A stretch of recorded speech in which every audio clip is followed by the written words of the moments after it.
بسم الله الرحمن الرحيم. اللهم صل على محمد وعلى آل محمد كما صليت على إبراهيم وعلى آل إبراهيم وبارك على محمد وعلى آل محمد كما باركت على إبراهيم وعلى آل إبراهيم في العالمين إنك حميد مجيد. بارين الوقت بيكين كنا كنت وراداينا أمتى بيكي كمنا رندو من دالما نيو أستاذو كرمه بندو تورا بواريانغو مالمونا بي ولمنا برنامج تنجي شيخ أحمد بابا سيسي organisateur de Touba Karantaba njewole ya Poache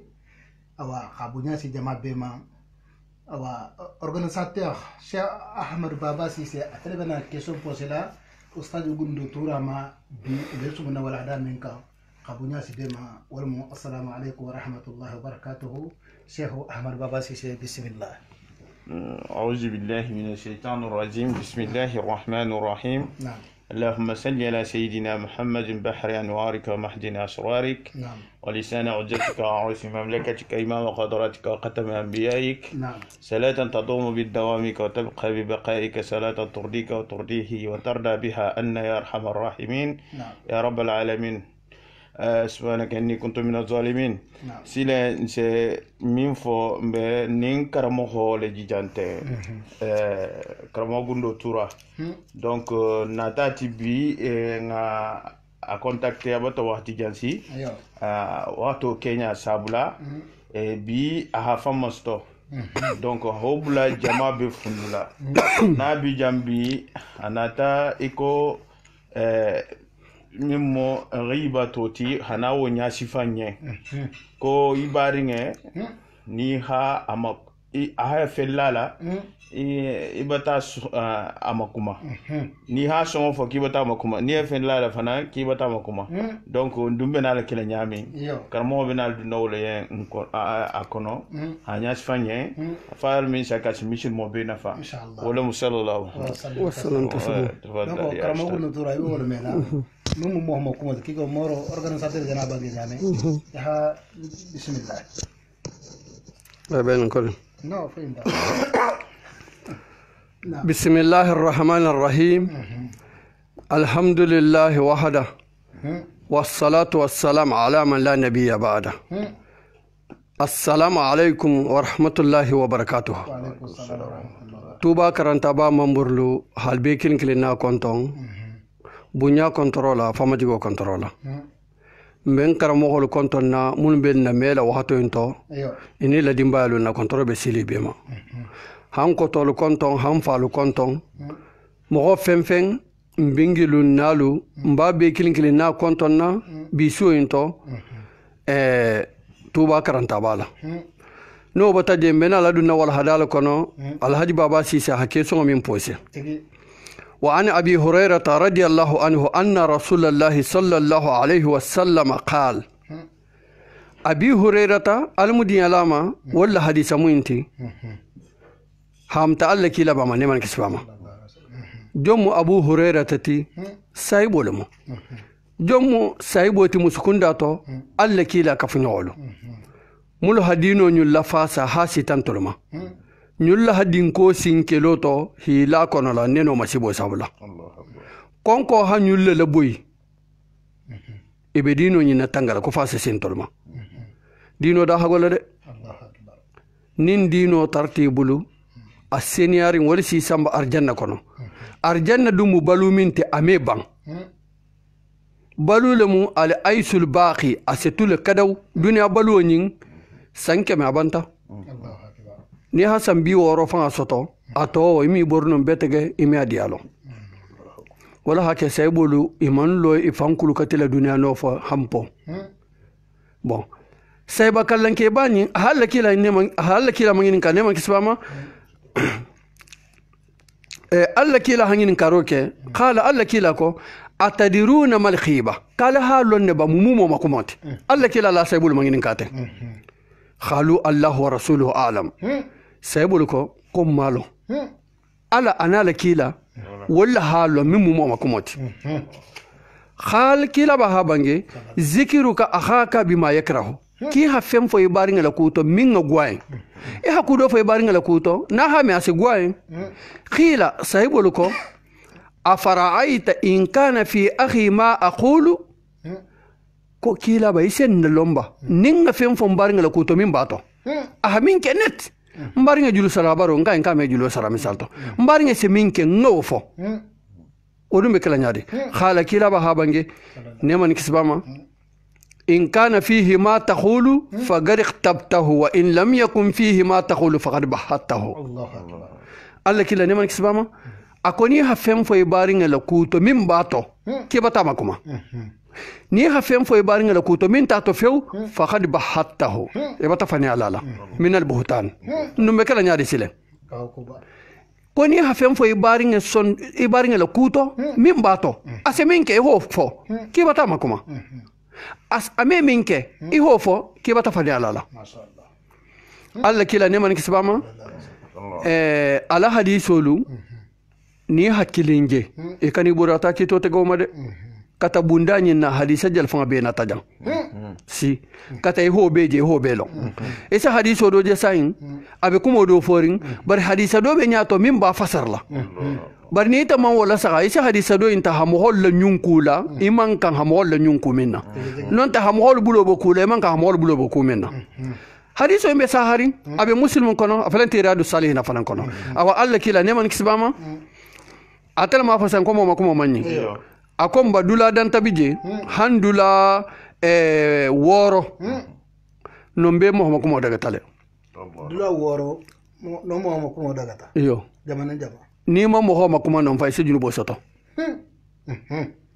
dula woro ni ni mo ma kuma mu obliger le tema adu mo ma kuma ma fananti wo folo mena lorma ako ilam anna al khibata tubahu li kharad sahih shar'i la yumkin al wusul ilayhi illa biha wa huwa sittatu asbab akalo mo ma kuma asedaga haju kendo la serenga hamin daga ndia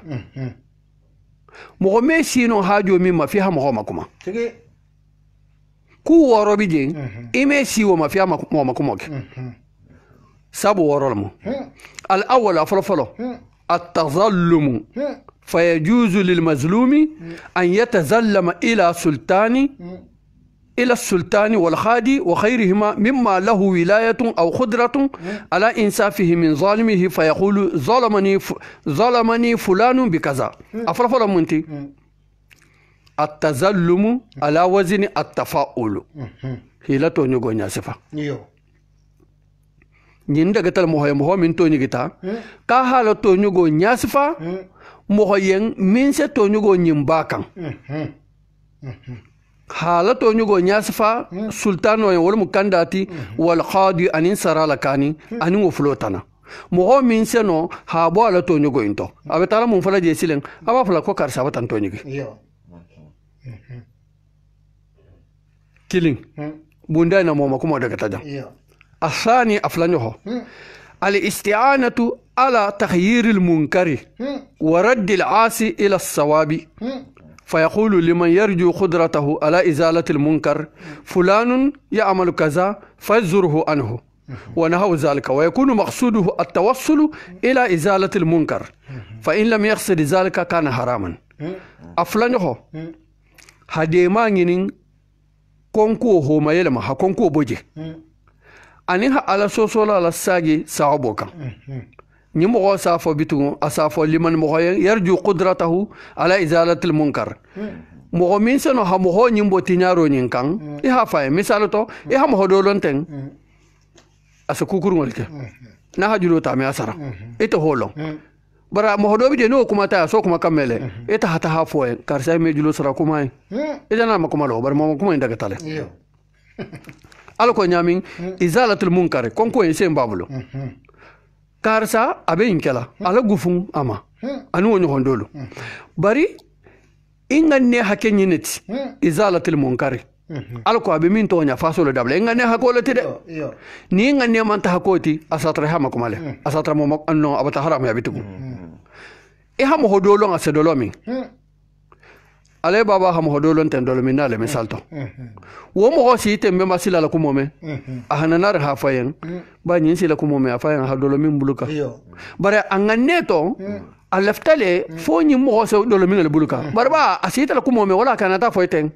janga daga tale aflanyo ko jenti c'est très important communauté kono parce que hadisa do ni nga nyindron ta te ngallo no mo be konto filale e kana mo makoma men na kala nyadi mo dumbe ku ke kaminga kan hafo fula felent asabanyo ha salisu al istifta'u فيقول للمفتي ظلمني أبي أو أخي أو زوجي أو فلان بكذا فهل له ذلك وما طريقي في الخلاص منه ولمو jaabiringininge moho min nabi jaabila e ha fo muftiyen mbaba tan toñigi ndoxo ba tan toñigi fon tata ba tan toñigi fon ke ba tan toñigi fo karsa ba tan kenna iso nyasfale muftiyen e ha mufti mangininka nse mun ken ninse mbo toñugo nyinto wa tahsil haqqi wa daf'i adh-dhulmi aningan hakko to soto ngato nyugo nyure ha bon famma anu wonyo hondolo fa hadha jaizun lil haja nyin daga tale i hajo min kasabo bala konto filo nyin daga tale ولكن الأهوط والأفضل أن يقول ما تقول في رجل أو شخص أو زوج كان من أمره كذا قبر كومين بغورن كتر من نفسا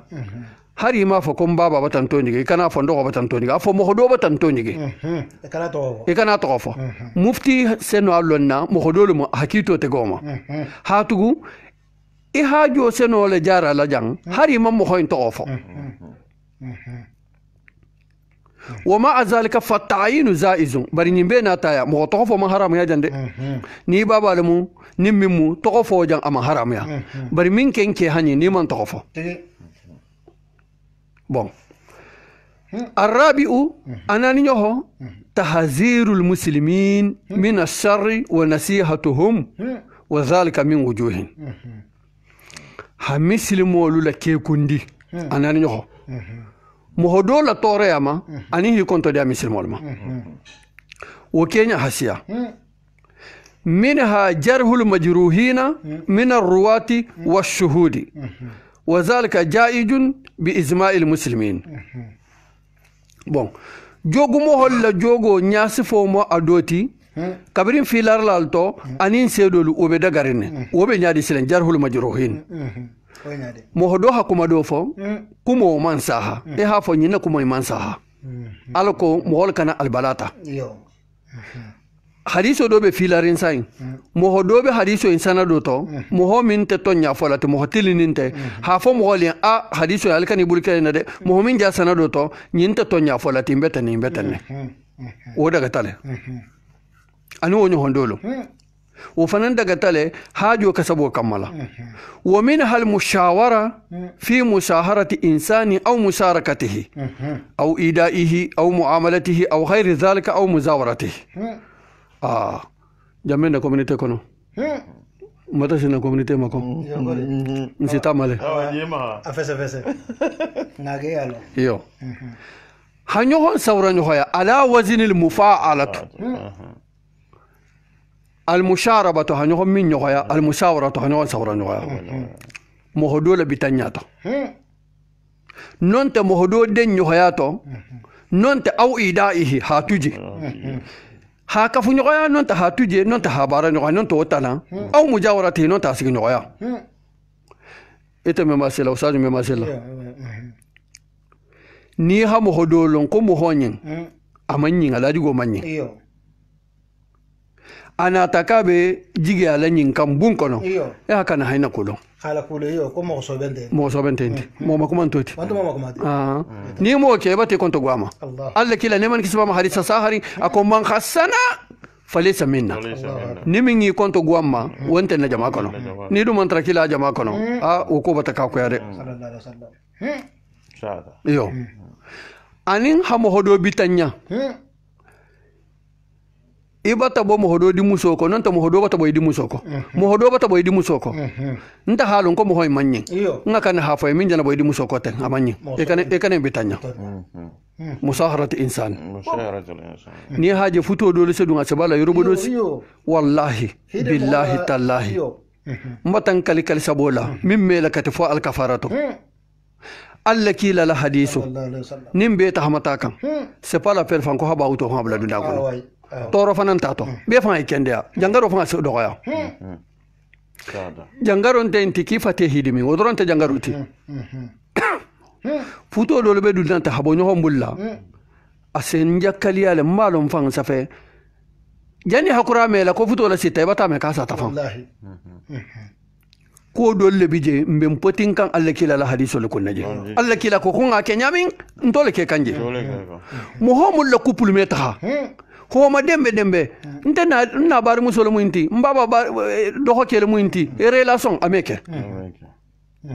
kuto futo sim fulal bala mahabbatan wa rahmatan Allah taala ngasumu ngawa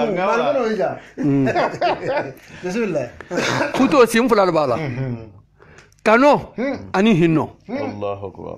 nal meta kano sana banne yo hinno siti din kile din fula din saba c'est fini laban la fana hije se ke jawala nyakota sugula la hafole ako fi tulil mu'asarati takhali ako ni mohol meta ni hon kal se ni hon konne automatiquement yo monu je kanona ta ko voilà mena lo fana babu masai watame nin kano bantalew hinno setuje ni hinno bi jahambe al sekun yo wato do se fo nyogonna wato do se ban bar wallahi ni hinno tata halo kano ke fulo be tata c'est fini non nako ko nyeti amela be kanun tije hinnan tije Allahu akbar futo be sigile im fulo la kan ita halo mo honyulu ila kupul meta bari ita man la fi mbalu la mo hodoyen ko fa futo en kar handum ay bora la nyato hide wo ngai bo ma ima mo holle kew ya asibolo nyato sahaba la le nyula problème ben kanjang ni be mo hobitan nyala non te ba kafu nyala non te ba tulaje non te ba bara nyala e hakan ku min bala kuto e ha fodoyen isimbo insinto na alfa transakete no ni hinin doje ki simba sento isa tra wotu go meta karantala non te abe kulubalarin sate kono wala awa abo nyale awa e haja min ngin kasilen ko nin kano banta mun sanati atula kado di lama kado ni haja wato bebe kuma limusie ay nyato diari ni botana kado ti kado te de ni na to karanta wato ngafoleje kado te de ni na ko fenda golen ko ni ha kado di har madinga ma ila khonente min basi soto wal sataga donc atula kado ratela alla kila la hafa ako ne man kisbama ako tahabu kal kado wala ko kado al kado di ñohoma al seni hon kanu kado na mo wada albata mede kado wallahi billahi e wata ñaje ima atem mahabbatan tahabu min al hubbi alla kila ne man kisbama alla kila ala bangi basolemu akal kado di ñohoma al seni hon kanu no fo kado sa parce que moro karma gundu tura jara dingira min mahate ustad ahmad baba sisi e haja njati parce que c'est très important babu kende ba a haji développer ñanki wala parce que alondo babul voilà kado mo de yabo bon akana ba kala mamimu e kana fem faen yo aseno kala bagoti aseno kala bulla dundoti aseno kala samtoti aseno kala musolla fendoti ita fangalo ni mombe vivela minga diayen iso fenga sai sanati e bana tala e hata fanga la korosi nyata gada me fanya fale nyata gada me fabrique no ni mo hosia wata hari ba isa wata le asejele nyata gada to ni diminta hari sejele da futo me adi no da futo se kenya moldol mo salon ne abele ko jato la jelo aman yo yana ala ni mangonya wala mujaloti eto nya masibolo moti ni mo di minin jalata o hono mo nyalo sadala bon futo be tenne tigi musoni ita halon ni na comportement nin ke meta afo kenye na comportement ni muso meta e kani dia ma afo wonto mo makumati tigi bon ومنها إذا رأى متفقها يتردد إلى مبتدئ أو فاسق يأخذ عنه العلم وخاف أن يتضرر المتفقه بذلك فعليه نصيحته. إها فيها طالب دوجي متفقها لنيننا من بفيها كان هكذا. abe tahanin sagila bida mo hodo dala non ta abe tahanin sagila fasiko do dala abe londo tala o bulla ibe silannin talibo nyin kan tahamantoro soto e hakanne halalo fa alayhi nasihatu bi bayani halihi bi sarti an yaqsid an nasiha bara sarto hakenti de konto dia e bole kharkharali e ko an e je karana min bullaten bida mo holum de nyimu fasiko lete de nyimbetene de ike ko ama wa hadha mimma yukhlatu fihi nyimu feneti ereli seke feminto futundo seke feminto وقد يحمل المتكلم بذلك الحسد ويلبس الشيطان عليه ذلك ويخيل إليه أنه نصيحة فليتفطن لذلك أو جانكم ونير بجان فليتفطن بذلك والله أفز مورا أكو كمالا نيبكم ولا سيلا هاسيدي أسنو لحديكم misal to modo bije dolo minale e ba fe ha fo mo holi en ki afa dolo mi ila non foto ki hike ko ko hasila kan table kunjede kanta grave wala sentani kanta hakudo ma sitiyen wa yukhayyilu ilayhi ha imagina yen annahu nasiha a ko fo ide konto di Allah falyutafattan bizalika iblis ake wa kunatari kiya hakil ma yanoma akanta ki confituna wala ça fait e hana tula bele sila sa a mohodo bije ame julu sarabari aman sinyi make ha déclarer bon ni ha moholo ko lo ha kana ha fo karsa ame julu sarako karsa ame wonyante de ingan ne hakke kibe konto di alkala nyi mo fa nga tara ko nyin ahi jango ala ba ke kan kilim fulante de e ma jalla kila hadiso do bije hadisa ko number be na community kono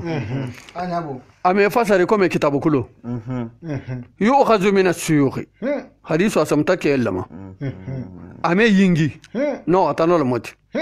alla kila neman kisbama ko ayatul munafiq salasa idha haddasa kazaba وإذا وعد أخلف وإذا أؤتمن خان أيوة بارك الله فيك إيه ناكتتين نسافو بيتكم بيو منافقو كو منافقو تامان سيكو كو سبا ناكو متى أسفاني أفو بو أفلانيو نا هارند بودي أساباي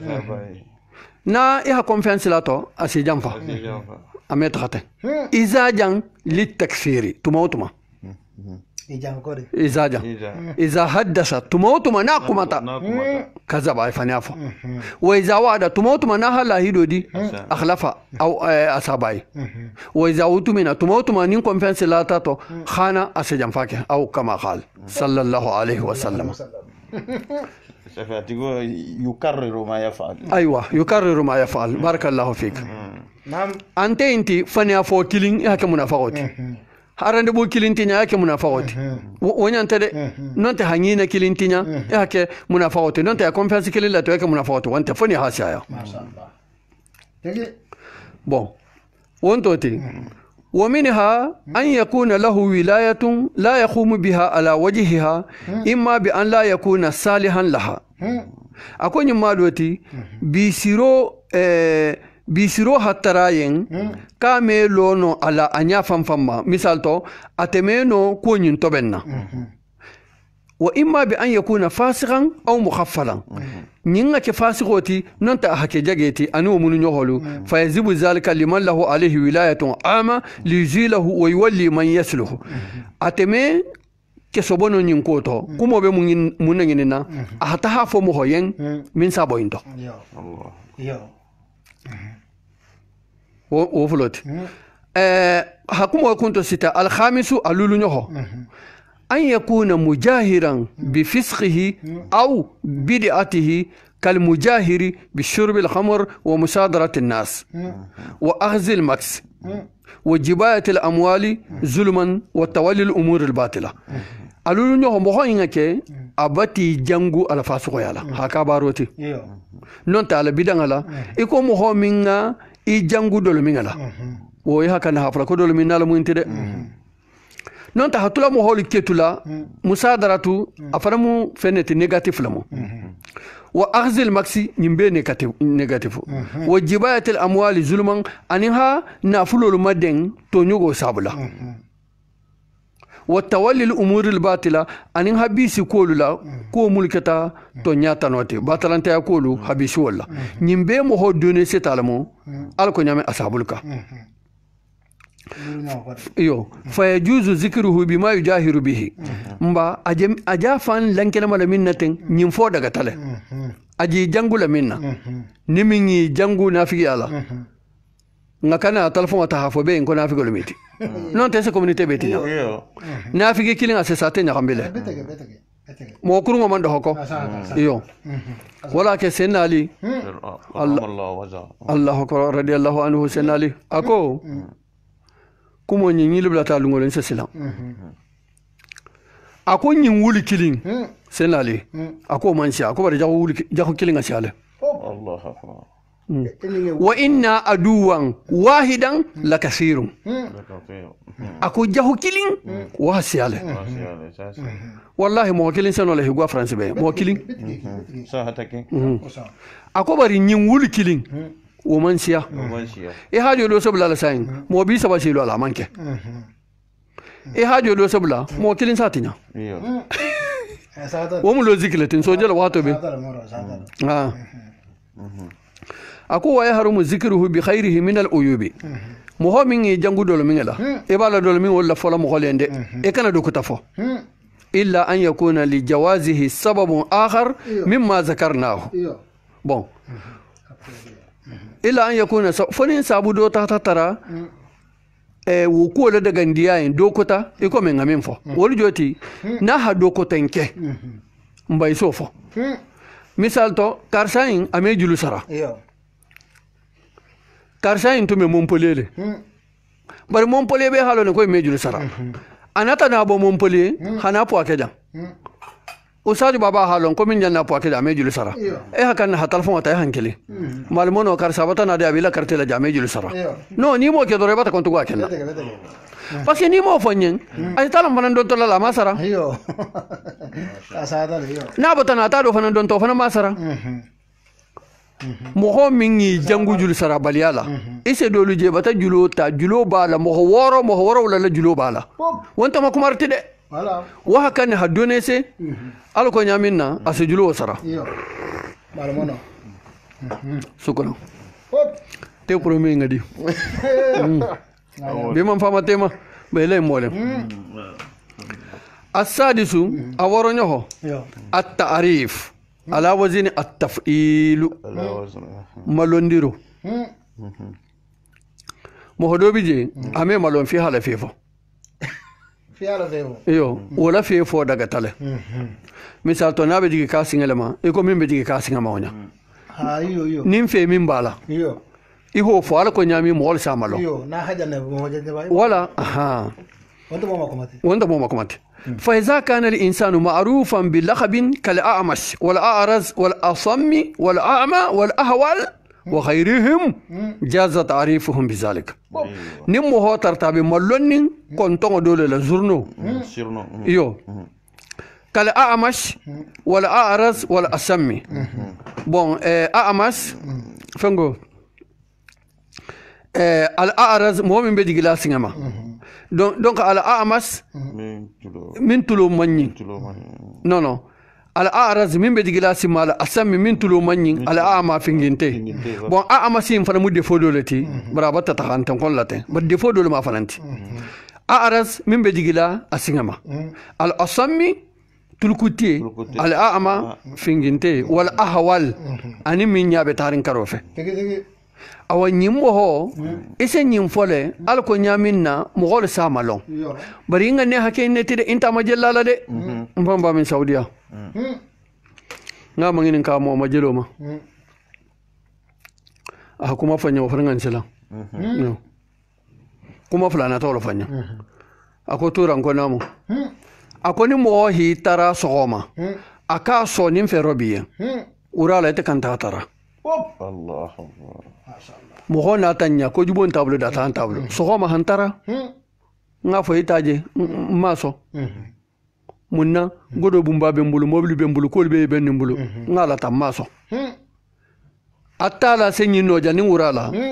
na mobili ni na godo ni na jata kenda habe busi mbulu Allahu akbar ha dum wo bulla ايوه so to ngata lo ma hatara الله اكبر rad mo jelo manin yo kilimoti akafula nyoho akoy kana mo ho ma jele kudo la sogoma urala kan tay ma jela safala ايوه Allahu akbar parce que mo ma jela wonya ni hije mo ma jella fendole babulu minti bulu fendole bi bulu minta bulu iba ma jella walla non te kudo le bi la min ke hanyi te nyakota shatati wala hake ba ma jella awa ko min joti alal sodi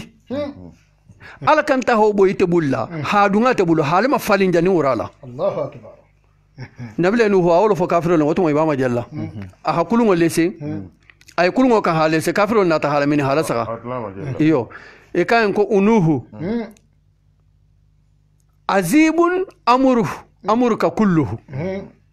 amurka azibun kulluhu ko nuhu ila ko be kaku ngam fo yenne nki hi simbo ministeri singato imame laqad sirta najjaran ila banta kata ministeri e se tula ma jalla sile ni na ta ko enuhu ko bar ko jannim badula hajande nyin si tura lebi bulla mulbe kulungo en fufula tabla ba to ba fo jinno lebi bulu mulbe kulungo en fufula tabla ba to ba fo be kulungo en samala nyada tabla jeto e nabla nu hila ko be ka ko yari nabla nu ko en ko na ali jela tamma mfanan sal ma jele e kal jela tamma nyami Allahu akbar wa mo na ta ta kaito hi singal ni ko ngol be kun ma folen takari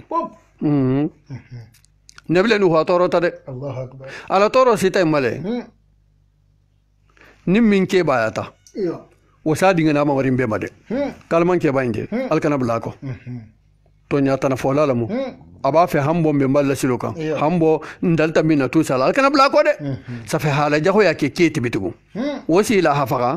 dinga nimma maringa nyulu se megen inena bla no ko nante ya Allahu akbar aho toro sotale Allahu akbar sile karamo yo woro nyoho e wato fo Cheikh Amadou Baba njana ajel bon ويحرم إطلاقه على زهة التنقص ولو أمكن تعريفه بخير ذلك كان أولى مهم تن نايجي جلاس ما نونت تلكوتي نونت إلو بانيالا أنو نهندولو نين daga tale hanyin fo ala ko mol samalo bar nimmo ho nyin samalo hari man nyin fo kana aula ko la fanan trambe hawla mari fa hadhihi sittatu asbab bunda woro la monti zakarha al ulama wa aktharuha muzma alayhi wa dalailuha min ahadith sahiha masura ako karamo holu ben tanyin tole a dalilu lo hasiya hadith sahar ngal konola yalon jana lon na le explication aldi bar mena hadith wala la kanne Allah kila la kuma kan neman kisbama kito setagamale kila la kuma kan hadisa saharin nana ta femme na bitugo mfamba min saudi ako ko al hadiso kisa fatano ko al wahyu thani wahyu fulanyo nsa kuma ka ko meke bayna mun ne mala harjana kalan ke dama nan mo fanamme ko kila la hadisa saharin ko wahyu fulanyo ko mo hatu kila me kuma fanyo nya asafa ene nyimfo e kana nyimfo la yantiqun wontoti nakuma mul fotensilen mba dalilo natila hadiso kono la na sataba la hadiso radiyallahu anha almudi alama anna rajulan ista'azana ala an-nabi sallallahu alayhi wa sallam fa qala إذنوا له بئس أخو العشيرة متفق عليه احتج به البخاري في جواز خيبة أهل الفساد وأهل الريب مهدو هدا كونكون الله كلا ماني من كسبما كلا كو قال سيلو باني هادو ادون تانيا من كلا كو كومو كورو مال موينتي الله يو ako mo hokurungo le muinti ako nyami nyoko jako ya tami mukenti hadiso beben tama bukhari hanyinke daliloti ha fo mo hokurungo ama kumo adaga tale wa ahli raibi anin sikka dunkelu wo fana mun negatif lati mo nin nambaro bala abata ka danyati hi jangwala afo daga tale hadisa sare na sataba la hadiso wafla ni ko min mutata ma na sataba wafla ani ko Allah kila ko ala dimba be ko na sataba la hadiyan aw wal fasa ako in hadisa saharin ako aisha ta habu nisa ilayya aw kama khala so surfan tato ako na dimba be na sataba wala hadinya wala hadiso la munti وأنها رضي الله عنها هم تنسى طبعا ما تقول لما قالتها بانجي قال رسول الله صلى الله عليه وسلم ما أظن فلانا وفلانا يعرفان من ديننا شيئا رواه البخاري الله كيلها بانجي نيمان كسباما ناس طبعا الحديث أكو كارسانين كارسا نلو فلو من فنلون ندينوتو كيلا لكم وفنا بخاري الحديث الموت وفنان أتى بخاري لكنا الله قال الليث بن سعد أحد رواة هذا الحديث هذان الرجلان كانا من المنافقين الله أكبر يو ليث كو سعد دين حديث ينفيل لا دوكل نموتي كو كيفلو نين كو منافق ولا ترمت كلا جمول متن كي من فن لون ندينوتو منافق ولا ترم كلا هافو حديث فلا وعن فاطمة بنت قيس رضي الله عنهما قالت أتيت النبي صلى الله عليه وسلم فقلت إن أبا الجهم ومعاوية خطباني فقال رسول الله صلى الله عليه وسلم أما معاوية فسألوكم لا مال له وأما أبو الجهم فلا يدع الأسى عن عاتقه متفق عليه كما بافل انتجا ينفع أن كوميونيتي na community kono mu jam farante jambi je bak hamta fatima ma khaysi di musalamu di ali fuloma ako konna takila baya neman kisbama nko aba jahami baba ani muawiyata ifuloba tabonna kula khatabani al khitba ifuloba tam fiancé batabonna kula kila ko أما معاوية تكون معاوية تين فسؤلوكني مفقرول تده إتل حال الناس سجاكونا قدين توبلو أبو الجهم يجعل من فوق وفننا وياسيا برغورو باكو فتول بس كان جاه أيوه ولا على وياسيا على وياسيا الله كلا ما متاني لجيكو فجأة فتول بس كان جمانه يكون على جنبي حسابه كيلا وياسيا hafutu odum alma foye ni na wasi asiade ni ntela jarinde ni nante la réunion abe Guadeloupe nonte atonde abe Bruxelles ala wasi la hasia wa fo futu la sito dam tola bari hide o ma ho mulo wala futu akura sito la nyamina kay mi la ham futu ta bala tugo ali potin kila kuma kan kunal torota wallahi kila kuma kan basolo basba ako alla kila neman kisbama ko ni sie blata do murfenga to ki ha kunturo la tunenga to ko hatugu siye dam fatando baso adam fatando jangaro bani hala tunenga to asekanya ameke pasina tibitugo Allahu akbar ya siye kunturo la tunenga to apre hana siye la fili ni manke mo ko nyakonnati ni tele munim fele mo yami parce que ni tata la fili e kan tahabla na fulutinya lalo kono atala dun ko na fulutinya lalo ko sentane baringa lemiti almun kislawma e ha fengata ha domo bon mohodo lu sotta sile mulo ha hadisi ma fetege ke ba do bije sakili ko ibnu khutaybah la ilaha illallah rasulullah ala kitabu ni ngala ka ni nganya lota san jage yale ibnu khutaybah ya londo fulal mu ko londi do bije alal sadi madirat ame soto egypt no ali se be ke egypt me soto ame soto makafana o londo ala sadi ma isa jele mohol kumanya to isa jele safero to isa femmela akananta mo min bebulu mi amela o bele mohol to duna ko mvamba min saudi akata mo hodoleti yo mo hokilim fula sababa ta fanya mvamba min saudi akata mo sufa doleti ha foka ha min karam odoronta de mvamba min saudi na hasumundo ke bari wosembo habo ningo dam ta jansan wosembo habo ayetonya memi siro kono la nanti juma salo mbamba min saudi asinota amala salja man sagama masha Allah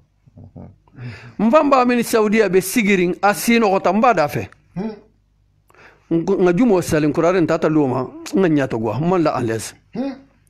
nki be ni man ko karana nka sino ta misiroto ama salje fila ngom famba bani miroto silen nta fui kalama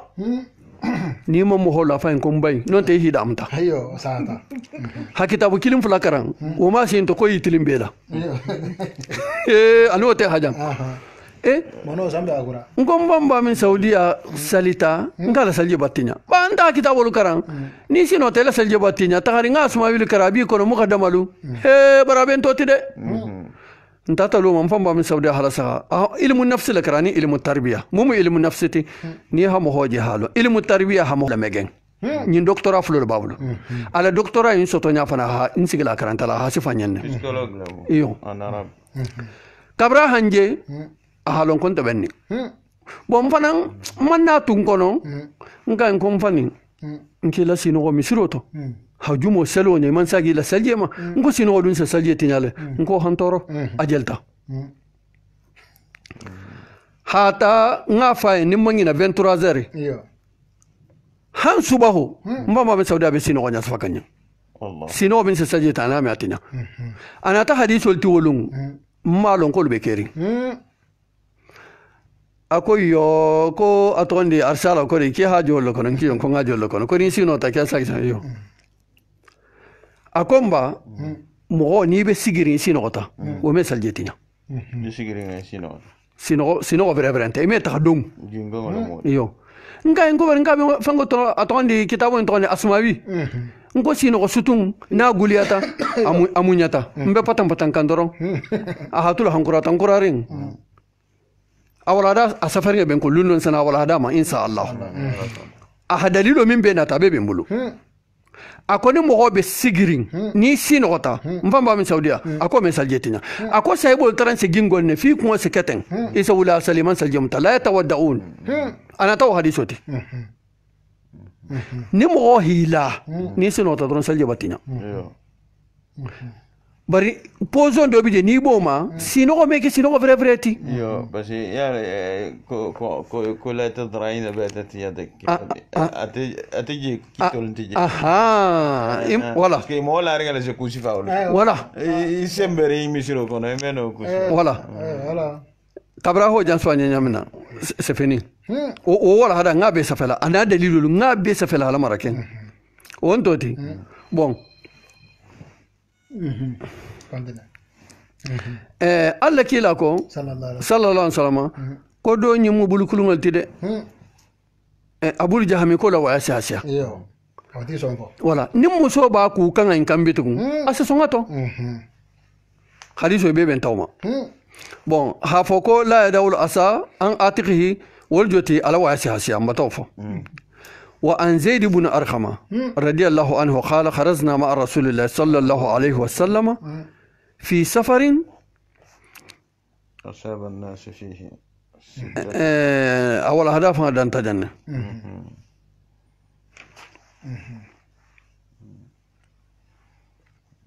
وهذا أنت جنة ولا هذا أنت جنة مسلم لا في لارو وأما أبو الجهمي فدراب للنساء بو مسلم لا في لارو كنو كو أبو الجهمي ومو مسكو سلابالت وهو تفسير للرواية بون دوتا على واسي حشايا بون الله كلا نيمان كسباما abata nyulu fulo la ello ta hanya swa musoy muso la halon silen na se sigi kan inkan na me sigi kan inkan e bata famu donc muhomakumo dingira woro nyinto aman haramu bari ngane hakene tide iba fola nyine fankan alko nyamin na mol se kisi nambaroma alla kila ne man kisbama aha bange nyimbe ke wolela hadiso wulu konti jalu nyimbe kilin na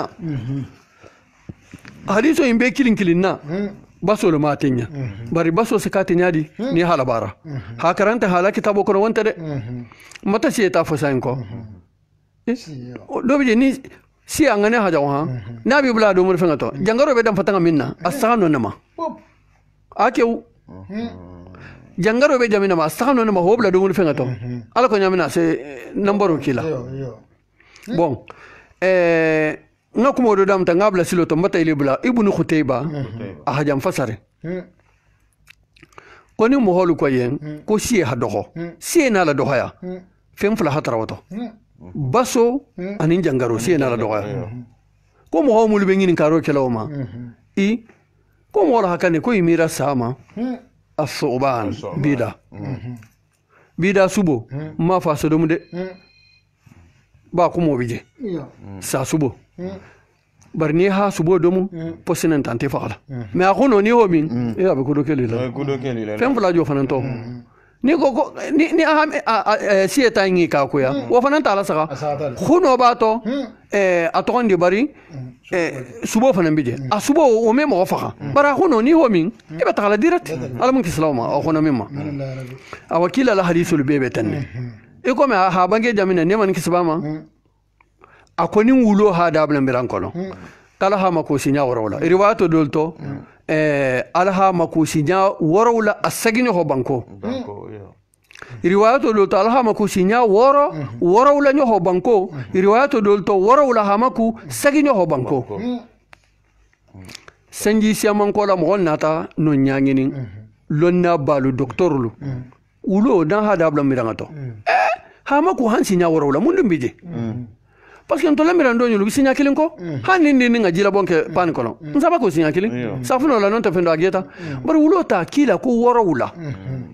en kudo bi jande na fil wala worowulo nyin tele wuli la kosokuma khasilu najasati la yata'addadu kosokuron me makonti nin kosolamu kontintola nin koso keti la fanoma e ba kulare nin kilinde haje ahani nin fulala haje ahani e ha kosoje no ma ha sifonta ha ala koje na bota jabanta wolbe ngina kosora koto mo hodo haji la bonkele misiro kono alla kila kiya siyon nya kilim bonga kan wo fana khiso haja e ha siyon nya kilim bonga ka banta amma fa ko nya fulanya sama ulo ta du mun silan kila ko sinya worola karamo alla kila ne man kisbama muhammadu min kilin sa ho kana ta mo ma si mota mo ma ilo munta har nin po ake beden ta sa hakilin ala kiba kana ta gala silama haybulu alla kila akilin sa ho kana ta gala muhammad yiri muta mo ma si muta o man so ne de imi alon ko inga gole fani haisai na hi fedu mala ni isa santanke man sa subo dum ati gole ga fedu a tipo ha nya ko rin lonna al hala saga jar fani wulo ha da bla miranto tumburi ni nga dole be wulo da je to wala se nati miran kono ma na hi natije ma fu mi abo fo banko allah banko kala balaje microbe nga fo to bawo mo sama be opereli malum fitumbe in wulo tun se domura min ka folomu ni ha banko ke je nyame asabo ani bata pordi dul fanana bo sam pordi fatingalu ko lonal ko fanana banko in remplacer le nin tumburi ni ngay blata fe kono nanta pani kono asi nakyamale ni tata jemi nga kono nanta domur fen tumburi ni na siti kono asa hi classe futu babo fe hajema ni me ha so yo alla kila hanna ke ya wulma ko nga banko ke ni wulo hada bla kono nga banko ke hamaku ni banko ke hamaku ise kisi tumburi ni wala torema alla kila la hadiso fem hadisa saharin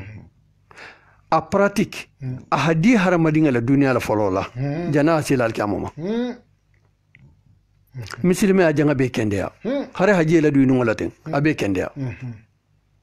bur ningey sai bol tran sakale atuli borata isa min keton wato be sipor kabri afanyo mbona mata dam tako nga docteur mangini kalama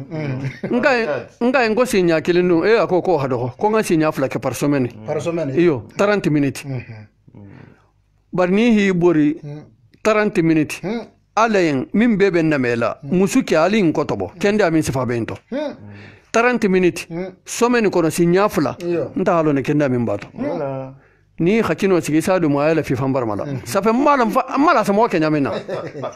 ayo mala mono pani nyakilin sa mimmi kabri ngaboro ndamta matan na pani mafalin sai karlo ninga sa ken kungoloto awa na wala hada faida parti follow gente voilà donc fulani aussi le ustad Cheikh Amar Baba Sisi ala ebolo posela mumu barenya hakoti comme bi ane sigi nyoya hakko ko shema bul karambi barenya hakko mumu ta barenya na sala kanta porque si go se dia non vamos eke yo kila baringa kodi wala karamo e bolo mena non fayda question mimmo fayda o kurata poser dans le bitu non ina te no et puis donc malmono fana benare jamme diari nabi ni malmono kembe jang halal ko kalse nan tulungolun sana donc baring hakko hata baring ma donc mi tanalo fanana fisio no fana nyabonye misimol tulo velorin wala mo sallallahu alaihi wasallam barinya hasimbo habum betege yo baringe asomela saha baringe somela saha no asomela saha ame fo fanan ko nga turu na hankili ngi kili alla kila ne man kisbama sallallahu alaihi wasallam ako silman khata aka mo ho joki nyoya mo ho mingi kunto nyoya wotu uti man haramaka e ha mo ho so mo ho mingi bali bara no man dide fo mo ho min saji sonu kunu kifatinya ba wala ka atala ha mo gol ma to mul siji sokunu wal kazimin al khayza mo ho mul siji ju subo kunu wala senyino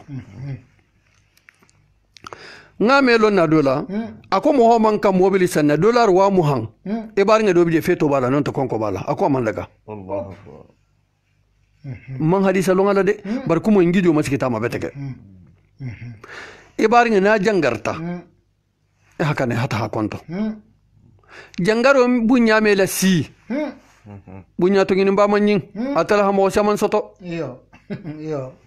dobi je hari man kende ni ma kille ko man kende na ha me sakaran pa me ta ko fa ya jangaro fana bunya la siyama